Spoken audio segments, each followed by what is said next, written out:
Hi, come on in. And join in. It's the Very Merry Life. Hi, I'm Mary Hendricks, and you might know me as that relatable AF Mama over on Instagram who hopefully feels like an old friend at this point. And if not, it won't be long till it feels that way as we get raw, unfiltered, and very unapologetic in all things motherhood, marriage, sex, and more. From moments worth savoring to moments worth surviving, get ready to leave feeling seen and supported. You have a friend here now, so hey, take a seat. What's going on? Hi, guys. Welcome back to another episode of the Very Merry Podcast. Today, if you saw the title, is a very good one. I'm very excited. Fangirling a little bit, mom appreciating a little bit on both sides. Because, I mean, if you know who's on, you probably feel the same exact way. And that's Libby Ward from Diary of an Honest Mom. And I'm thrilled. I'm very appreciative that you're here. Just because, I mean, I think all moms in Instagram, TikTok, content creation life. But even if not, I think we really, really appreciate everything you do. So thank you. Thank you so much for having me. I absolutely adore you and adore your content. And thank you. I'm so grateful for everything you do as well. So I'm excited. Thank you. Thank you. So getting into it, I always just like to let you kind of introduce and say hello to everyone and take it away and give a little summary of who you are. Sure. So my name is Libby. Some people call me the Honest Mom. I make some videos, here and there on TikTok. A lot, actually. I'd never heard of what a content creator was as of 3 years ago. I didn't know what an influencer was. I just joined TikTok during the pandemic and was like, hey, this is cool. A social media platform where I don't feel ashamed of myself and like a horrible person for not having a perfect looking house and have all my ducks in a row. This is cool. So I just started making videos because I needed a creative outlet and I missed human beings. And life online sort of just blew up from there. And story short, about 1.5 years later, I decided to leave my profession in education. I work with children with special needs and pursue content creation full time. And so now I work full time as a content creator under the handle Diary of an Honest Mom. And I make all kinds of content that usually makes you laugh or cry, somewhere in between, but usually one of those two extremes. I like to talk about mostly the emotions and the struggles that come with motherhood. It doesn't mean I don't love motherhood.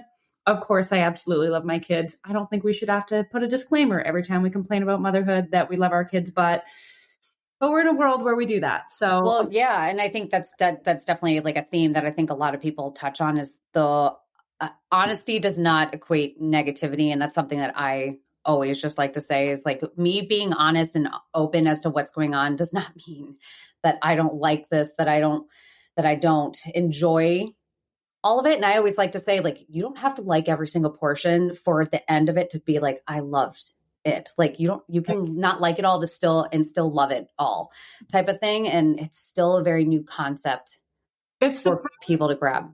It's the power of and. Like right before we started talking, I was on Instagram looking at the comments on one of my most recent reels, which was on my identity after motherhood and how I grieve the loss of the mom I thought that I was going to be. Yeah. There was one comment in particular that stuck out to me, and it said something about how about embracing the mom that you are and moving forward with your identity now and focusing on all the positives of motherhood.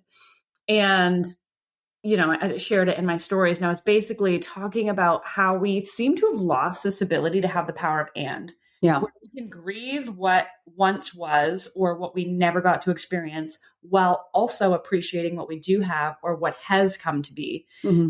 And we do ourselves this huge disservice by making ourselves and other people feel like only one thing can be true. Yeah. You hate motherhood or you love motherhood. You're either selfish or you're selfless. You're either a good mom or a bad mom. What if we're all just human beings and moms just trying to figure life out and we have a multitude of different emotions and needs at the same time? Yeah. Yeah. No. And that's what people need to hear. And I know for me, I like my journey on Instagram and TikTok, I'm still trying to figure out because it just confuses me. But on Instagram, I tried all that because Instagram kind of started off as this perfect aesthetic, well-crafted look. And I think that's what so many people got used to was this romanticizing life.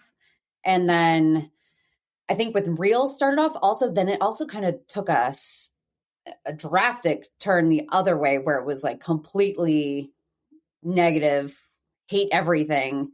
And then we needed to find that even middle of being like, no, you can still savor certain moments and then you can survive other ones and it's totally fine. And I tried doing that. I tried doing the perfect stuff.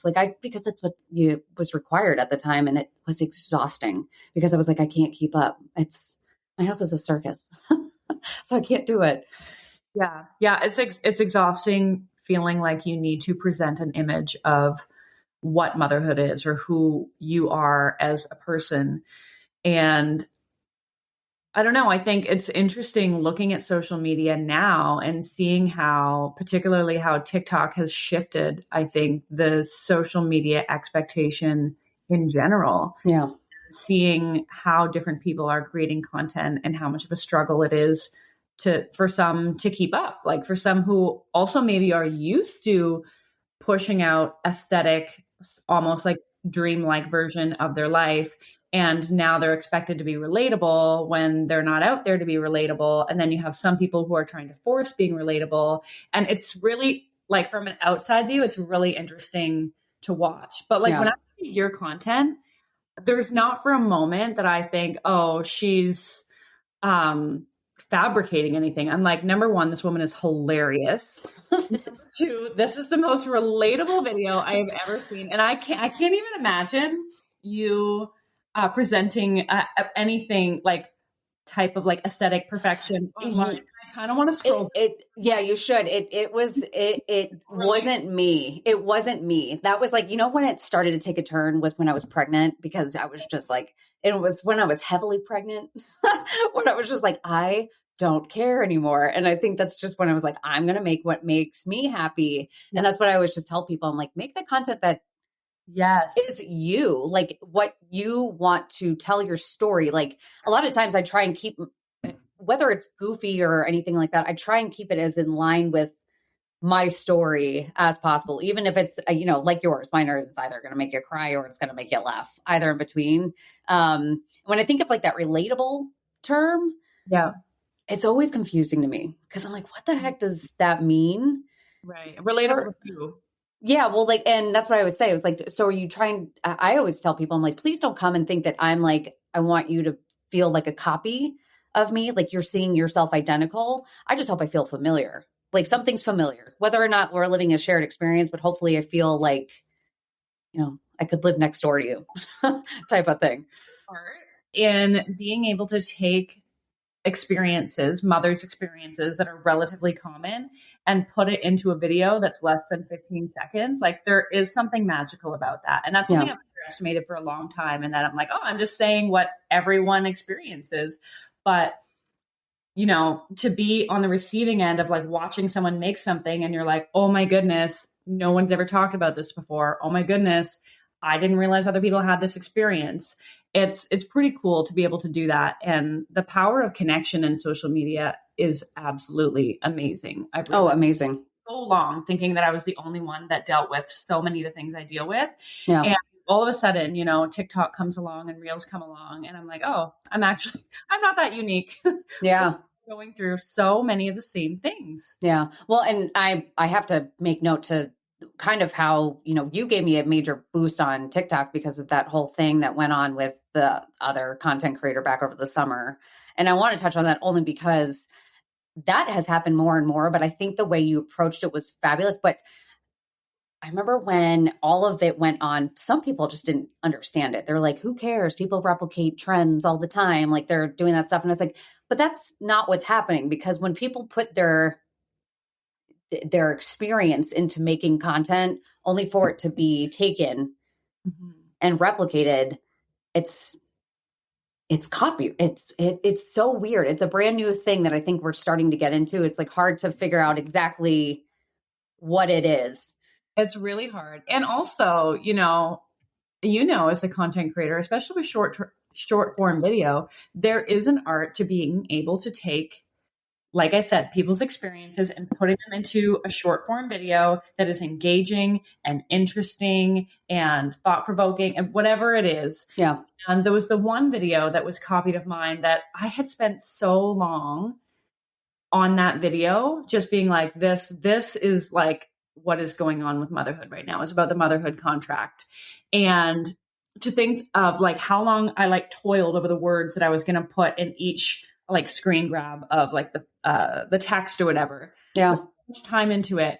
And then to think somebody else could just come along and make the exact same length of clips as mine to the exact same song and just copy and paste it.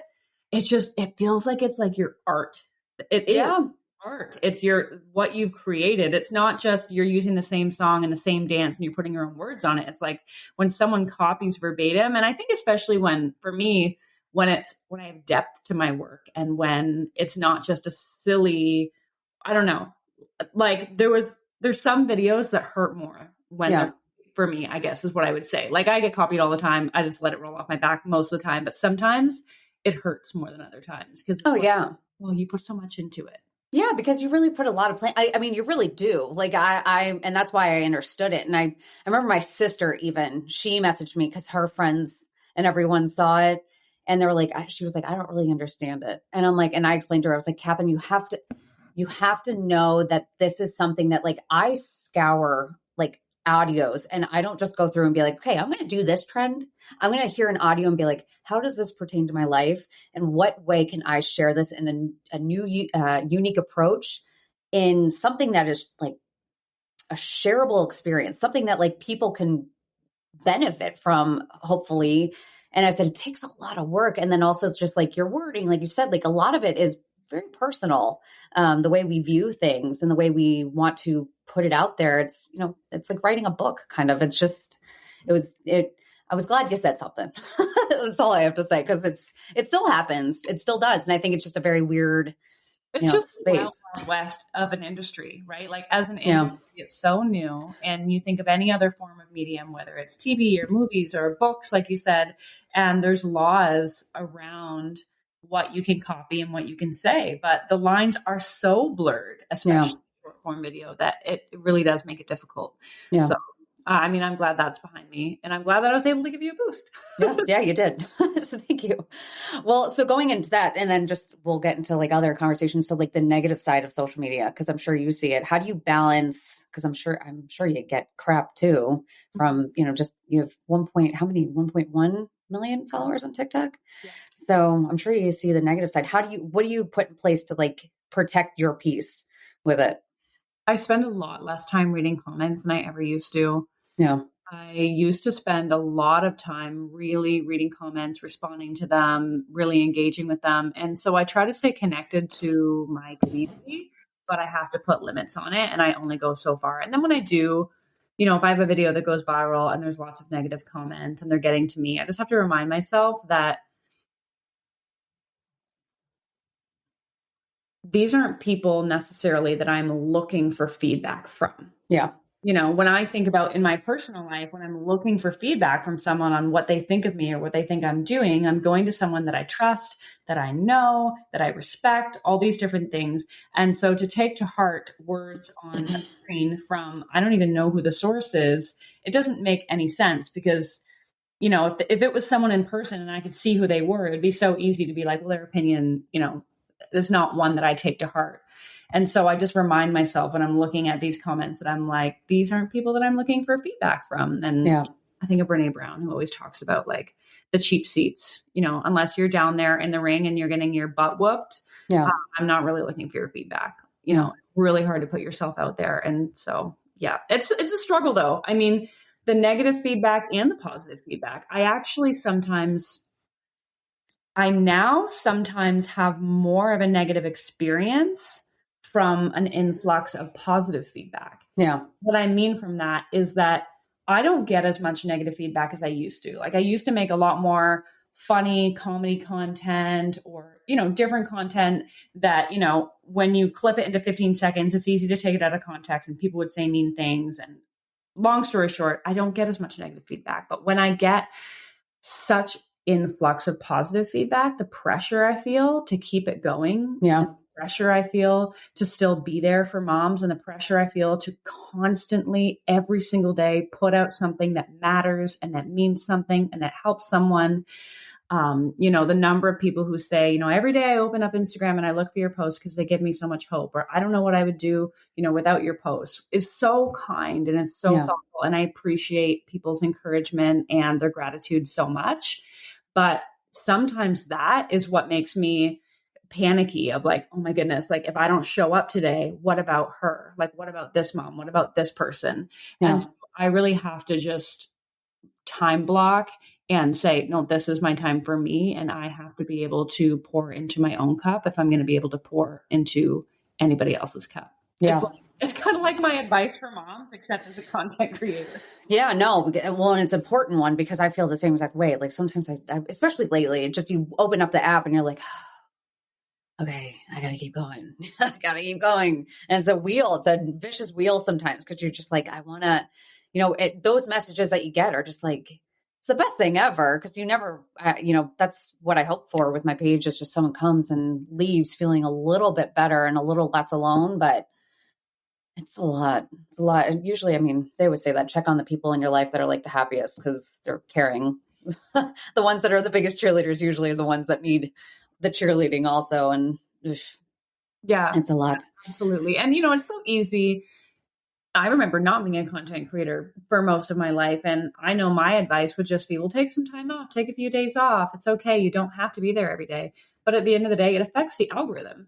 If I leave for 3 days, I then maybe have to spend weeks getting my reach and my views back up to where they were before. And now that it's my full-time career, it's difficult to just step away and forget about it because then it's like I have to work double time to get back to where I was before. So the algorithms really keep you running on this wheel, and it definitely makes it difficult. Yeah. Well, my parents are still new to this whole social media thing. So I've been trying to explain that to them, especially when we're on vacation. I'm like, hey, I'm going to dip into my phone for a second. I'm not trying to ignore everyone. I said, I just have to keep the wheel churning. Please don't get mad at me. I just have to, little spike, and then I'll put it down. I'll move away. But so I know with your Instagram and TikTok, you have main themes that you always like to touch on, and I love them. And one of them that we were actually just talking about before we started recording, and I was telling Libby, was that my husband's currently out of town, and you guys will hear this when he's home, so I'm not too worried about saying that. But he's out of town, and Libby and I both have something in common, that they're both law enforcement, which I know you shared recently, just being a first responder wife. That's a whole different life in general. But default parenting, I wanted to get into that just because my husband, for tonight, I told him, I said, I have a big podcast tonight, Kev. I was like, I have a big podcast. You need to be home. And then he sprung on me that he was going to Vegas, and I didn't know. And he's my husband's great, but he just didn't think. And I lost my crap on him. And I said, you know what? It drives me nuts because I said, I'm here. I'm here and you can count on me. And I said, and I'm so, so glad that you feel confident enough to know that. But it's exhausting to know that you're the number one sometimes. And it's just, they don't realize it. Yeah. That you're the default. Word sums it up perfectly, is that whatever they have going on, they can do without having to think too much about it. And at the end of the day, you're the one that has to be flexible. You're the one that has to figure things out if the kids are sick. You're the one that has to be thinking about dinner and if they have shoes for tomorrow and all the other things. And then if there's a conflict in your schedule, it's down to you to pick up the slack and figure out how you're going to fill in those gaps. Yeah. Yeah. Do you struggle with that with your husband? Because obviously, does he work shifts and stuff like that for police work? He works shifts, so he flips back and forth between nights and days, and he goes blocks of 2 or 3 days. So it's like nights off, days off, nights off, days off. It's like absolutely, a lot. And it makes it really hard to settle into any type of routine. Yeah. So, I talk to couples who are like, oh yeah, every Sunday we make a plan for the week, or, he always cooks on Tuesdays, or like, this is the plan for how we do things. And I used to get so frustrated that I'm like, I wish I could fall into some type of routine. Like our schedule is all over the place. It has a real negative impact on our relationship, my mental health, my ability to just feel balanced, because it's like every day is a new day. Almost. Yeah. And prior to being a content creator, I worked as an educational assistant full-time for a while and then part-time for a long time, because between his shift work and everything, it was just easier for me to do like a small part-time job and then carry the load at home. Yeah. And that worked for us.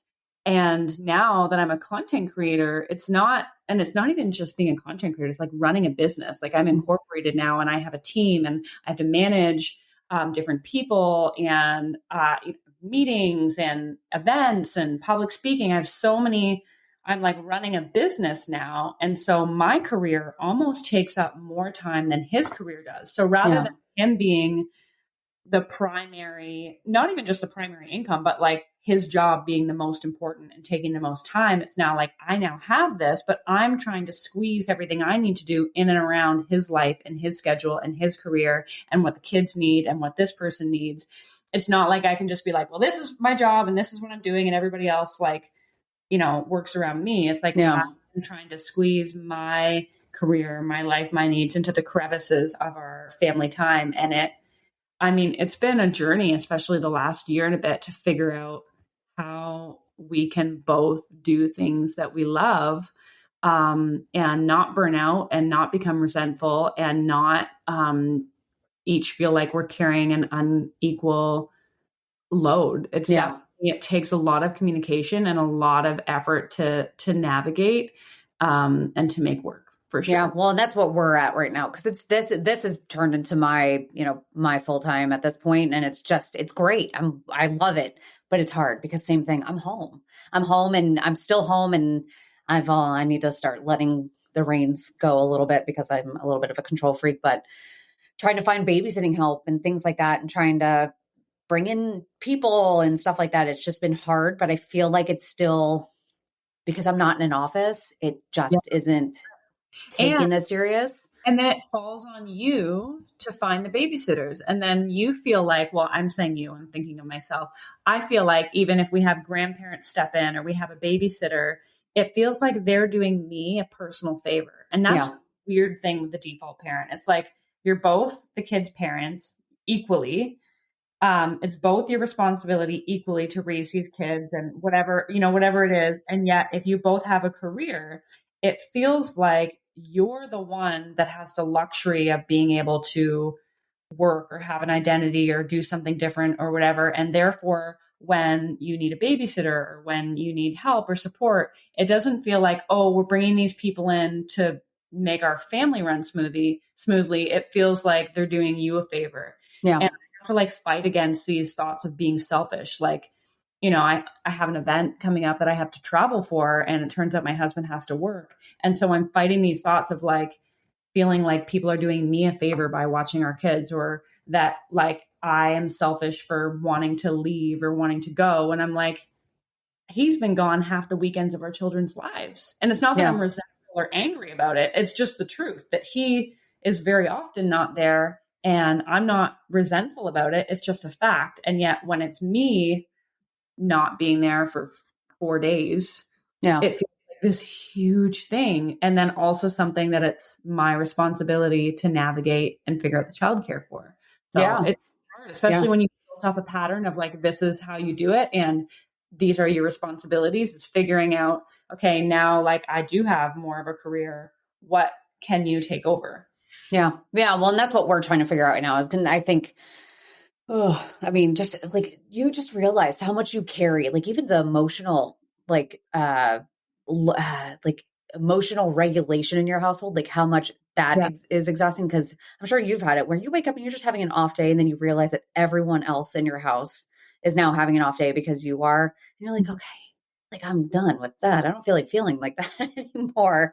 But with him, like I'm trying to like get him to cook a little bit more and not so much cook. I want him to like, not so much meal plan. Like I'm tired of being the only one that's concerned that my kids are trying to get my kids to eat healthy, like things like that. Even the other day I was kind of behind on something and needed to cook dinner, and he was just like, I had food in the fridge. I had like chicken breasts and stuff like that. And he was like, I'll just go out and get the kids like a Happy Meal or something. And I was like, no.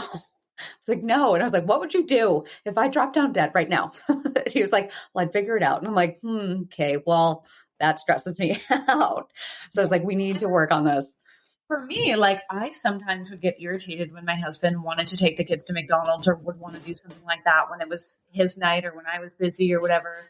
Because it felt like here I am carrying the majority of the load at home, meal planning, meal prepping, grocery shopping, thinking of everything, doing the cooking, like everything around thinking about our children's nutrition, all of that. And then for the slice of time that you're doing it, you get the easy way out. Yeah. You go for fast food. I'm like, why don't I get to do the easy thing? Yeah. Why don't on your one night a week or your 2 nights a week or whatever, you put the extra time and energy that goes with feeding our kids nutritionally dense, good food. And maybe I can be the fun parent. Maybe I can be the one to be like, let's get pizza. Let's do the easy thing. Well, and the crap thing too. And I know you've mentioned this before, is like, I call it the unicorn husband syndrome. It's like, because if they see your husband bringing them out for a Happy Meal, everyone's like, oh, look at him. Look at him. He's children that he made. He's a how wonderful is how wonderful. That? And then if I get on social media and I'm like, I'm going to bring my kids up for a Happy Meal. Terrible mom. I got crap for a reel. I did, it was an audio and it was like, it would be so awesome. It would be so cool. I think that was the audio. And it was me making my kids chicken nuggets because it was just like I forget what the language was on it, was saying like, I'm not in the mood I'm picking my battles type of thing. And I'm just going to make them chicken nuggets. And the amount of crap I got on that TikTok and reel was insane. It was mostly from men, but all telling me that I was a lazy parent. I was a terrible parent.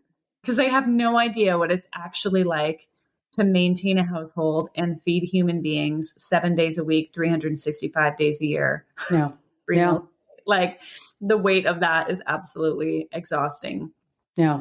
Yeah. Yeah. It's a unicorn husband syndrome. I got to come up with a better term with that, but that's what it is. And it's so hard too, where it's like, so then I've heard some people say, well, oh, can't you be thankful, that your husband, is a good dad, or can't you be thankful that he does X, Y, Z? And it's like, yes, I can be thankful and I can be grateful for him, while also saying he is not some magical unicorn man for spending time with his children or folding a basket of laundry, where those things are just assumed rules of a mother and the bare minimum of a mother. Like, let's look at men and women, mothers and fathers equally, and say, it's great that she does X, Y, Z. It's great that he does X, Y, Z. He is not somehow this incredible human for just doing regular things. Yeah.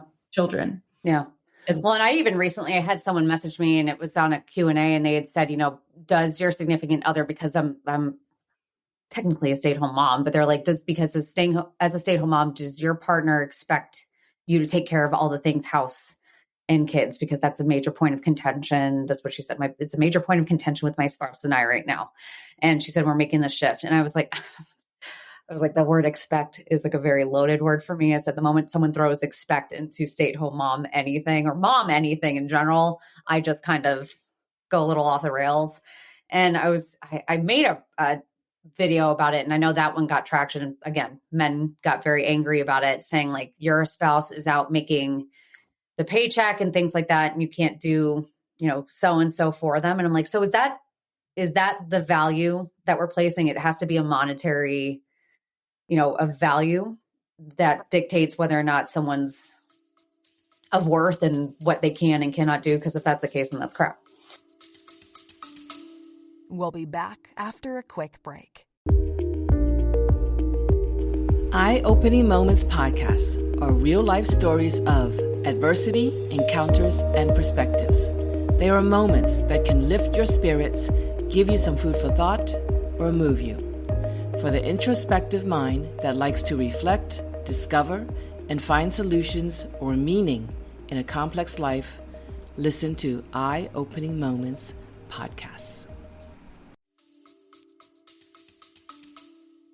Oh, it's total crap. And that's one of the reasons why I love Eve Brodsky's book, Fair Play, so much, is because she talks about how what we really need to be looking at and valuing is time. Yeah.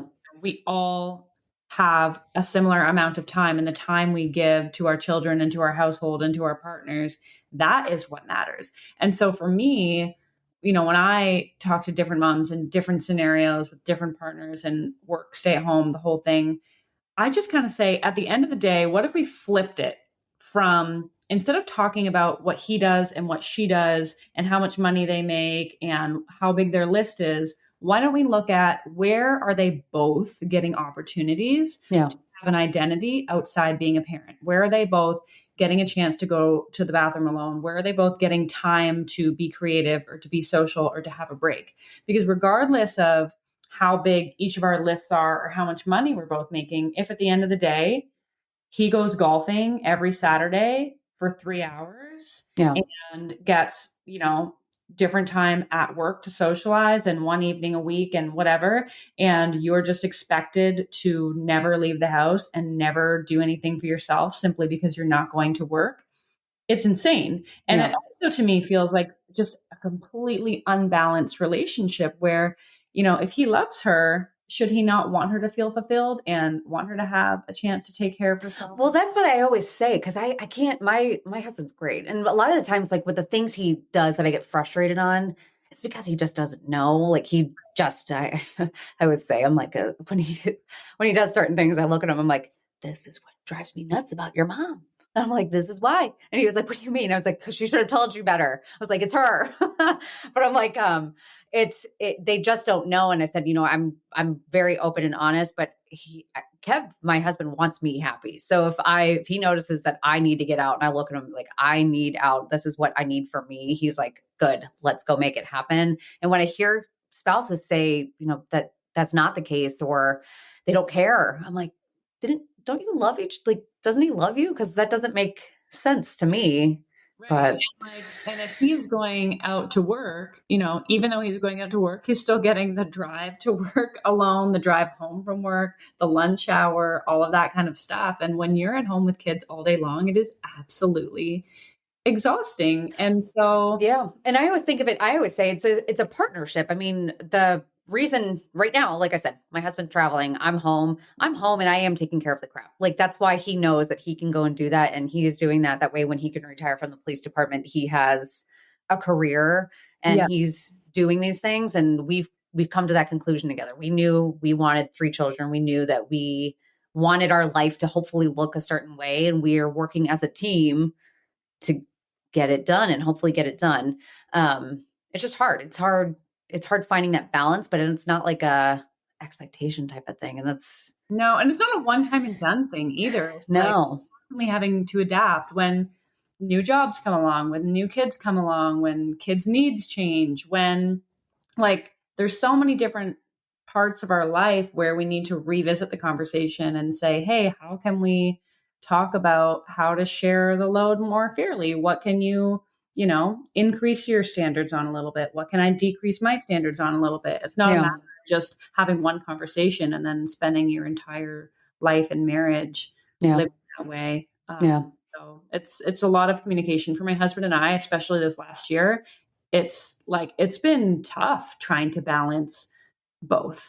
Yeah. Sure. Yeah. Yeah. Well, it's ebbs and flows of marriage. It's like I feel statements are like my saving grace. I have to go through because I'm very direct, and I've learned I feel statements have helped calm me down because I'm the hot one.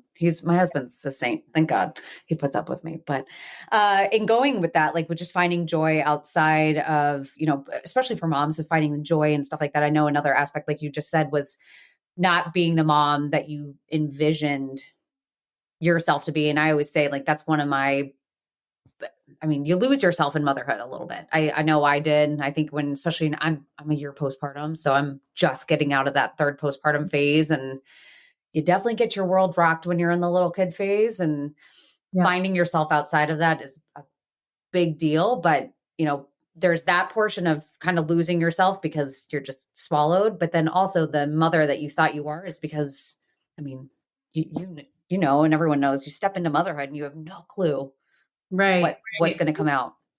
We go into it thinking it's going to look and feel a certain way and that we're going to be able to be a certain type of mom. And we're making these ideas in our head out of assumptions. Like we don't know what it's going to look like, what it's going to feel like. So while we may think that our love for our children is going to be enough to stop us from getting triggered, or while we intend to be fun, we don't know what it's going to feel like to be absolutely sleep deprived. Yeah. While we have all these intentions of what we're going to be like, but we don't really know what the mental load is going to feel like or how it's going to completely fog up our brain. And so for me, I just had to come to this realization that motherhood is just different than what I thought it was going to be. And so my standards and expectations and everything about what I expect of myself needs to be different. And it doesn't mean that I was wrong or I did something bad. It just means that I literally didn't know. And now I can move forward differently. Yeah. And the identity part, it is separate in its own way, really. I mean, before I had kids, I probably would have told you I knew who I was. But looking back, I'm like, I actually don't even think I really knew. Yeah. And so at first I felt like my cat is. I was making sure it wasn't mine. I'm like listening. I'm like, I am surprised mine's not over here. Yeah. When I was in the really infant toddler stage, my kids are 6 and 8 now. In early motherhood, I was like, I'd lost myself. But as I've come through and as I've gotten to know myself better, I actually like the person that I am now more than I liked myself before I had kids. I have confidence in my choices and I feel more confident about my values and I'm better able to say no or stand up to people outside of my household for what I believe is true. And it's been really, really hard to get to this point, but I'm actually grateful to have almost had the opportunity to really get so raw with myself that I had to stop and be like, okay, what actually matters to you? Where do you want to spend your time? What type of things do you want to do with your family? How do you want to be remembered? Where do you want to spend your money? Is money actually important to you? Is status important to you? Is a perfectly looking home important to you? And rather than look at all those things and say what is good and what is bad and what is right and what is wrong, I had to be like, what do you actually want? Because what you want matters. And I spent a long time in my life not even ever really asking myself what I wanted or what mattered. I only was trying to live up to other people's standards. Yeah. Just trying to impress everyone else and doing what was right for everyone else. I feel that that was my life. People pleasing was my kryptonite. I swear. I just did everything for everyone else. Yeah. Can we pause? Of course. Like having a meltdown and or something. She's like, that there's ever been in life.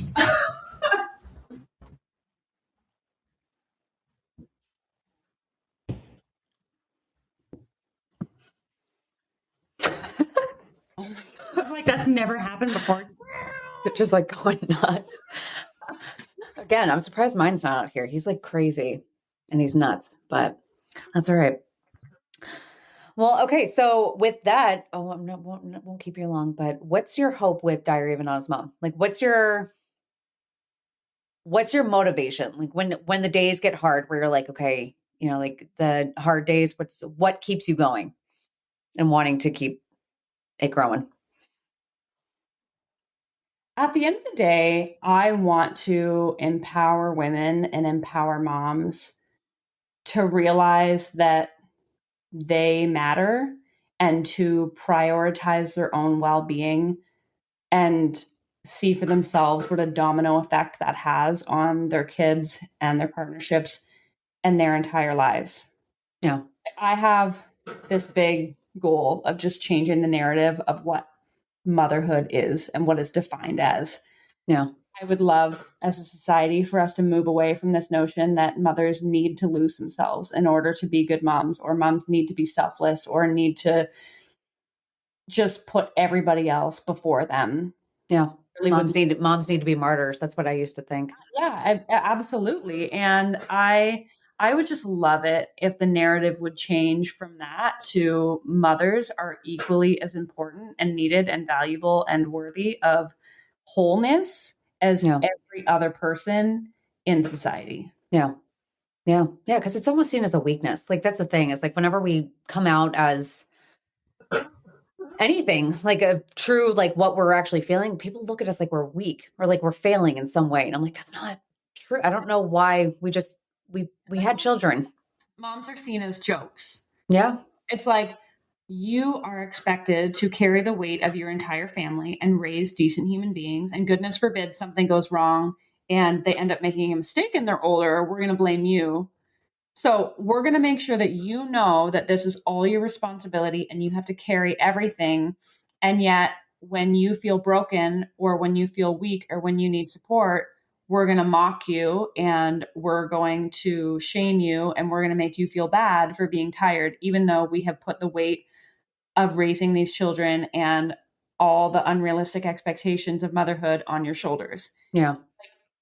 I refer to it as like the gaslighting of motherhood. Yeah, well, that boils into like the last theme that I know you kind of touch on a lot is mom rage, and I've talked on that just because I had a mom rage moment over the summer, and I made a video about it because I kicked something worse than having a mom rage moment, and then it stares at you in the face. But I got so frustrated. I think Kev again was traveling, and he traveled a lot this past summer, and at the time I think my youngest was only 6 months old.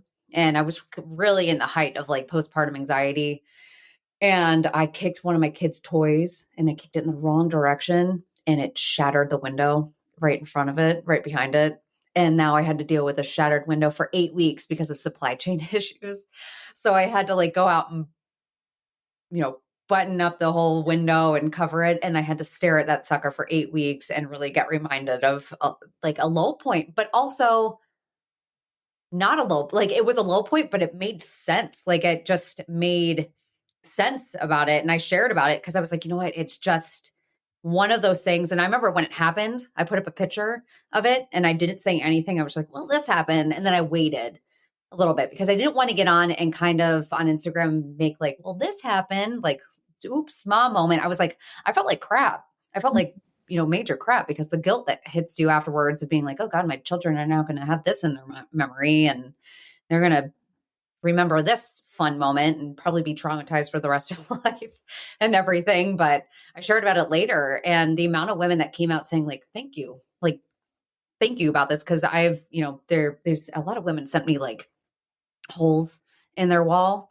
or one mom sent me a stair, I think that she kicked. And then one mom sent me a picture of herself, this poor mom. She sent me a picture and she said she got so frustrated that she slammed a brush down on the counter and it broke and it hit her right here and she had a cut on her head. But the amount of moms that literally like pictures in my inbox. And I was like, this is a big thing that we need to. It is. Well, and there's so much shame around it. So people don't talk about it and people feel really, really alone. Yeah, well, and I reshared it on my podcast page, the video I did. And I got a random comment on it was the reshare of the video I initially did. And it was from a guy, I'm going to say, because I made a video, Micah Castle. His name is Micah Castle. And I responded to him. I made a video just responding. And his comment was, my wife would never. We have 4 kids. It sounds like you need to grow up and you're pathetic, something like that. And I responded to him saying, I'm so glad that your wife has never experienced a moment like that. I'm so glad that your wife has never dealt with mental health. And if she has, then she's getting support. I'm so glad that she is getting support from her friends and family. So glad that she's getting support from her spouse. And I said, but that last part right there, I said, I don't think that that's happening considering you're commenting this. And I said, are you saying this stuff to her? And I kind of went a little far and I found his picture on Facebook and found out that he was a nurse. And so I put up his picture of him being a nurse. And I said, are you saying this stuff to your patients? I was a little snarky. I was feeling a little feisty that day, but I felt bad because I was like, I didn't want to like fully blast the guy, but I was like, well, I didn't feel bad, but I responded to him. And then women, of course, started messaging me saying like, I found his wife. And I said, please do not tag her. I said, that's not the point of any of this. We don't need to I said, I have a feeling she probably knows that this is what is at home. She probably is. If this is the stuff he's saying, she's probably living it. We don't need to rub it in her face. So I blocked her. That way she can't see it. I don't want her to see that stuff, but him, he got it back.